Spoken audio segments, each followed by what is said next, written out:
দিন বাংলাদেশ ই স্পোর্টস বা বাংলাদেশের ফ্রি ফায়ার ই স্পোর্টস বাংলাদেশ থেকে হারিয়েছে ফ্রি ফায়ারের সব থেকে ডেডিকেটেড একটা ফাইটারকে, একটা যোদ্ধাকে। ছিল ক্যানোলা নিয়েও খেলতে চাইছে, মানা করছি, পরে নাদি সহ নিয়ে গেছে। নাদি নিয়ে গিয়ে হচ্ছে ক্যানোলাটা খুলছে, কারণ ক্যানোলা দিয়ে কিভাবে খেলবে, ক্যানোলা দিয়ে তো খেলা সম্ভব না। আমরা কথা বলতেছি জেবি চিতাকে নিয়ে, এবং আজকে আমি কোনোভাবেই চিতা ছাড়া অন্য কোনো টপিক, অন্য কোনো কিছু, অন্য কোনো চিন্তা আর মাথায় আনতেই পারতেছি না। গাইজ, আমি তোমাদেরকে আজকে একটু জেবি চিতাকে চেনাবো।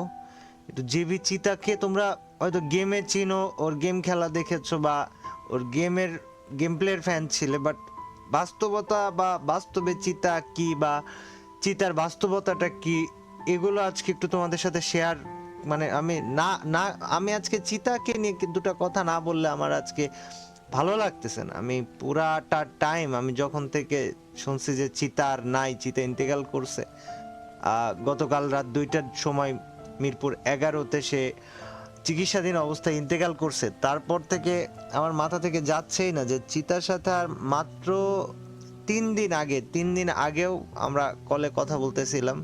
তো ওই সময় চিতা বলতেছে যে ভাই, আমি ইন্ডিয়া যাব, আমি ইন্ডিয়া যে আমার আমার আমার অপারেশন করাবো ভাই, আমি দোয়া করেন, আমি সুস্থ হয়ে ফিরে আসতে চাই ভাই, আমি সুস্থ হয়ে ফিরে আসি ভাই, দোয়া করেন।